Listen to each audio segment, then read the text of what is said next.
Okay. Also some of that.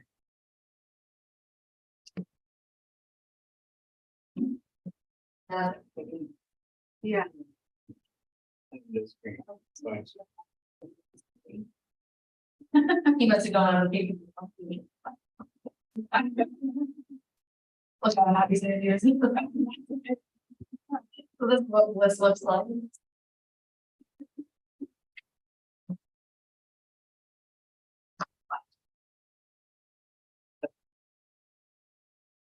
It's for free.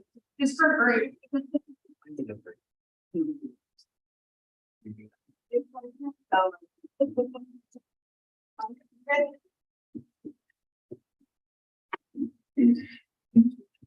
Okay, it's 7 o'clock, so I'm going to go ahead and call this meeting to order.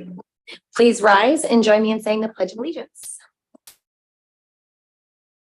I pledge allegiance to the flag of the United States of America and to the republic for which it stands, one nation, under God, indivisible, with liberty and justice for all. All right, at this time, we are going to go ahead and administer the oath of office. So I will turn it over to Ms. Andrade to do that.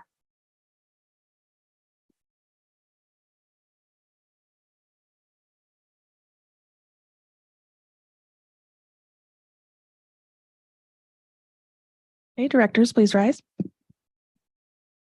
Or stand, or whatever the word is.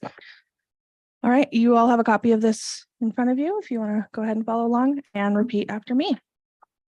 I state your name. I, Krista Thorne, Do solemnly swear do solemnly swear that I will support the Constitution of the United States, that I will support the Constitution of the United States, the Constitution of the State of Oregon, the Constitution of the State of Oregon, and the laws thereof, and the policies of the Sherwood School District. I will faithfully and impartially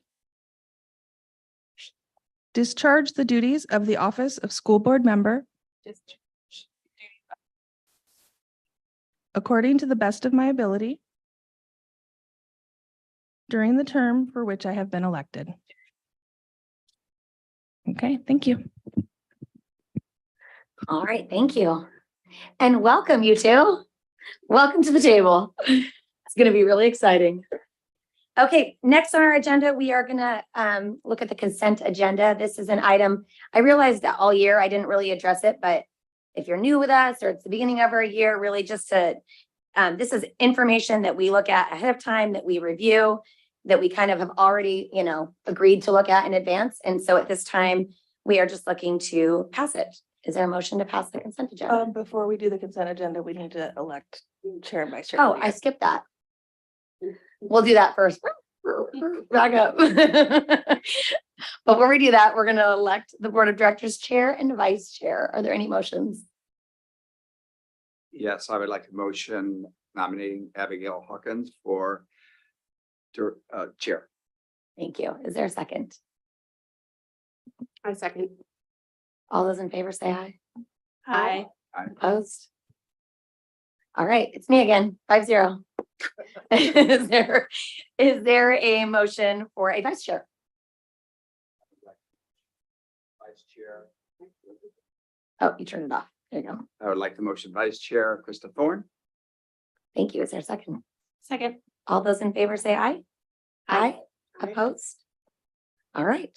Congratulations, Vice Chair Thorne. 5-0. Okay, sorry, back to the consent agenda. So anyways, these should be items that we've all taken a look at in advance. And at this time, we're just looking to pass our consent agenda. If there is a motion for that. Make a motion to pass the consent agenda. Lovely. Is there a second? Second. Wonderful. All those in favor say aye. Aye. Opposed? Aye. All right, motion carries 5-0. All right, that gets us through the business of the board for the morning, for the beginning of the meeting, and we're going to turn over to reports. So Dr. Lyon, we're going to let you start us off. Thank you, Madam President. It's been an interesting summer, a busy summer, and I just want to provide an update on a couple of things that are going on Rightfully so, there's been a lot of community discussion about the condition of the fields. We've been on a long journey with our landscape contractors regarding the funding. And when the levy passed on May 16th, we are able to now give those fields full attention, which Jim Rose is in the process of doing. They're not in, some of them, particularly Middleton, is not in great shape, and we are addressing that. Specifically, we're working with a sports turf company and our contractor, Crystal Greens. We are irrigating like crazy right now on all locations, and that's to green them up as quickly as we can. We're applying fertilization, and then we're going to do this series of treatments to those fields that include slice seeding, aerating, deep tining, top dressing, sanding where needed, dragging and rolling. And this is a move to put us back to a standard of care for those fields for the next 5 years permanently, that results in playable, healthy fields. And we really appreciate the sports youth leagues with their support, their partnership, and their awareness of this issue. We have a long way to go, and we're going to get after it as quickly as we can and get those fields in prime shape. So the second thing I wanted to report on is a lot has been happening with the book reconsideration process, the instructional materials and library reconsideration process. And I want to just kind of quickly go through some of the things that have happened this summer that I think are important. We are going to give the revised library and instructional materials reconsideration guidelines a full treatment at the August school board meeting, a discussion item that will go blow by blow with the materials. You as a board will get those materials tomorrow morning, so you'll have a month to look at them and review the work that we've done. Parents in our school district can now see every title that we have in our libraries online, and they have the ability to flag books that they do not want their children to have access to. Our secondary students, and I'm not sure about the elementary students, but the secondary teachers, are putting their classroom book titles onto their syllabus, and those will also be available for parents to look at. And we are adamant that we are going to give parents and students choice in reading in every classroom, and that's happened. And I think most importantly, we have taken a deep dive into the way that library books particularly get into the libraries, and we've discovered a lot, and we've revamped that process. A lot of school districts, because of funding shortages, transitioned away from certified librarians to media specialists, and Sherwood is one of those. We have fantastic media specialists, but we lost a little bit of that greater presence of how books enter libraries when we don't have certified librarians. And so we have now created multiple layers and multiple eyes of review for books that are suggested to go into our libraries. And we'll share that with you in August. About the Instructional Materials Reconsideration Committee, it was important to me that each of you as a board member have the ability to nominate and place someone on that committee, either a parent or a community member of your choosing, someone who will represent this community, represent the values, and be part of that process. The committee will be an odd number. It'll include staff members, the citizens and parents that you select, and we have the commitment of the wonderful Sherwood librarians to also participate in that process. They will talk to the parent or community member who brings forth a book that wants to be challenged.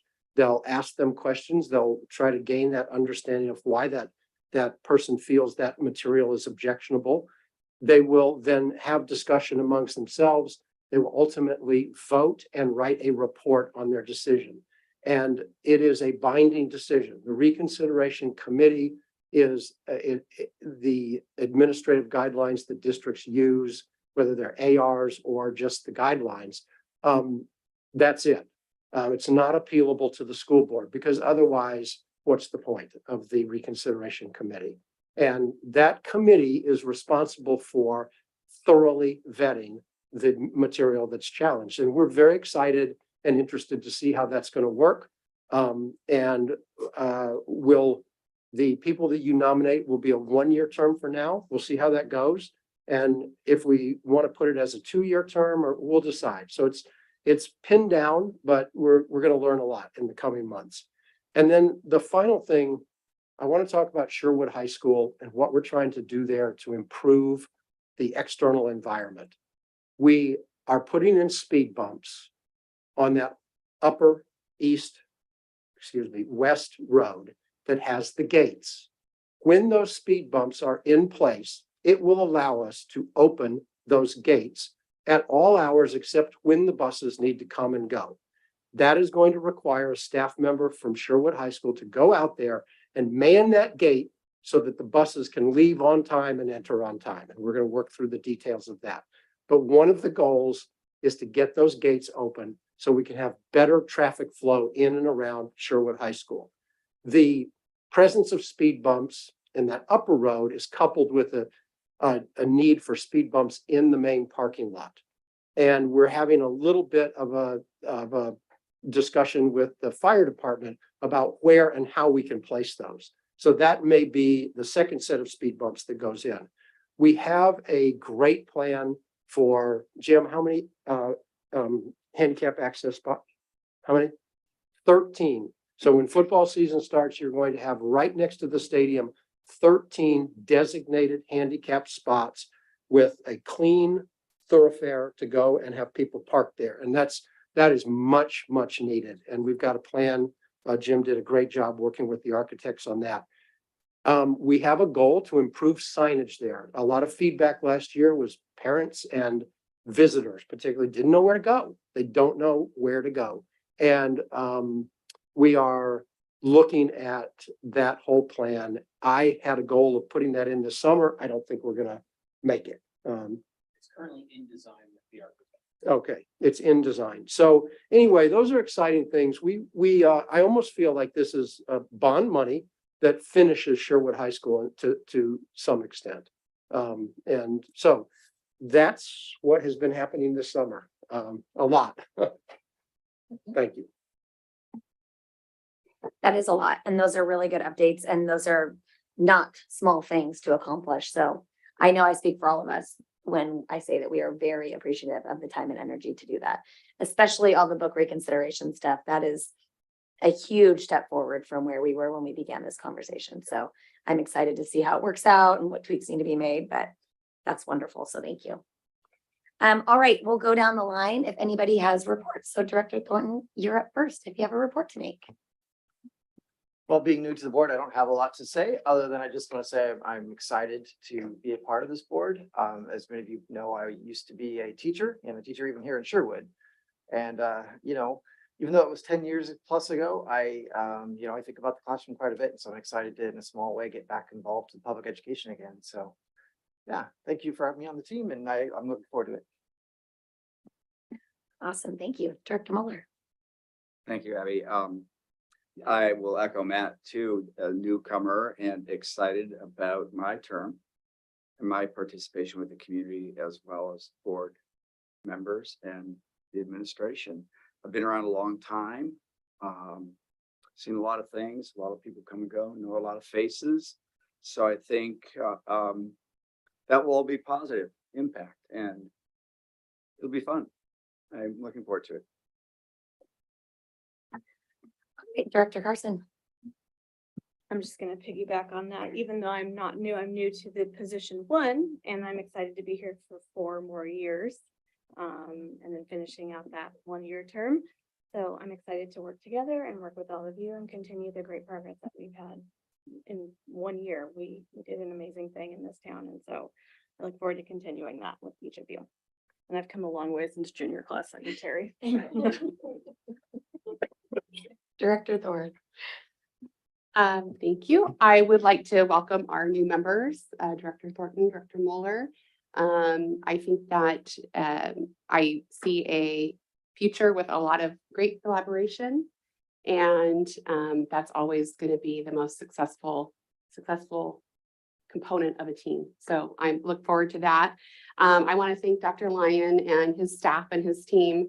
You know, one of the things I hear, or I used to hear all the time, before you came aboard was, you know, that parents didn't feel heard, the community didn't feel heard. And I think just, you know, an example of, if you go back and listen to meetings over the course of the last year and then down to your report tonight, I think that's a shining example of the great lengths that the district is going to partner with the parents and the members of this community to, you know, be partners in what's best for the kids. And, you know, you're being heard, people are listening.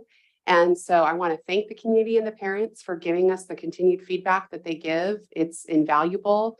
And that's how we all get better, is by hearing your feedback and then working together to come to solutions. So please don't stop doing that. Please continue with your feedback. As you can see, the team is doing a great job in addressing that. I'm excited for another year. I'm not ready for school to, well, I'm kind of ready for my kids to go back to school, but I'm not ready for school to start. So it's a two-pronged approach with that, but I'm excited for what this year has to come or has to bring. And you can tell I'm out of practice because I'm fumbling all over my words, but yeah, excited for this year.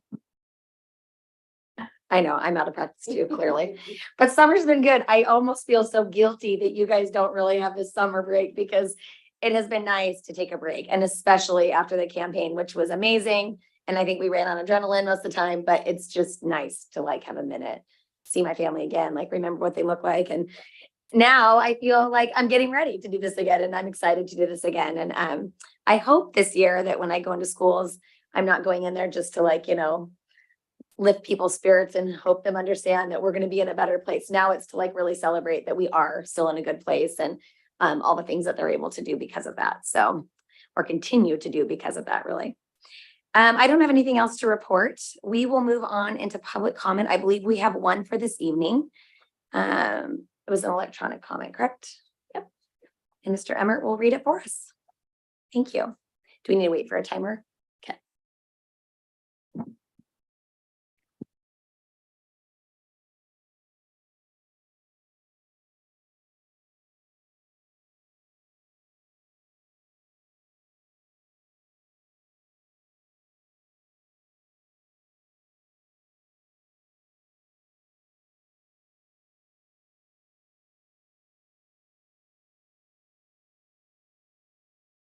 Stacy Robertson, 17156 Stellar Drive, Sherwood, Oregon. At the June 7th board meeting, there was a discussion about the vetting process for books being selected for ELA curriculum and school libraries. The book Beyond Magenta, Transgender Teens Speak Out, was brought up as an example of a book that was clearly not appropriate for middle school because of explicit sexual content, and yet it ended up getting approved. This book normalizes the sexualization of children, and it desensitizes children to child exploitation and molestation. Some of the explicit sexual content involves a 6-year-old child. In spite of this content, we had members of the board and our school administration agree to keep this book in our school system. I object to the fact that there is an obvious double standard in the evaluation process with books and materials that promote gender identity, transgender, and in general, queer theory subject matter. In a regular book outside of this subject matter involved, if a regular book outside of the subject matter involved a 6-year-old girl performing oral sex on guys in her neighborhood, describing how she was sexually mature at an early age and how she loved performing oral sex, everyone would agree that it's not appropriate material. So why does a book promoting gender identity get a special exception for promoting the sexualization of children? Why the double standard? All of us have a duty to safeguard our young children. There is nothing inclusive about exposing young kids to age-inappropriate, sexually explicit content.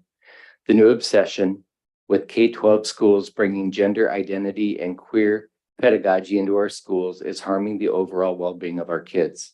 It's causing confusion, anxiety, and division. There's nothing evidence-based about it at all. It's simply part of an activist agenda that is being forced in our schools from on high. We can teach tolerance and acceptance of differences without all the destabilizing baggage of queer theory activism. So when we evaluate a book for inclusion in our schools, let's be consistent in how we evaluate things. If explicit sexual content with a minor doesn't fall under your exclusionary criteria, then what does? Please take a stand for the well-being of our kids. All right, that is our only comment for this evening, and typically we do not respond to the nature of a comment, but I do want to provide one point of clarification because I believe it was comments from the board that confused this in our last meeting. Beyond Magenta was not a book that was part of the curriculum adoption that we were addressing in the last meeting. It is a book that was in our library system or is in our library system. It is a book that is going to be reconsidered separately. It has been filed for reconsideration, but it was not a part of that adoption process. So I just want to make that very clear that it was not a book that the board adopted in that curriculum. And that's all I'll say about that. All right, the next board meeting will be held on August 16th. We will have a lot more information to share with you at that meeting. And for tonight, this meeting is adjourned. Thank you.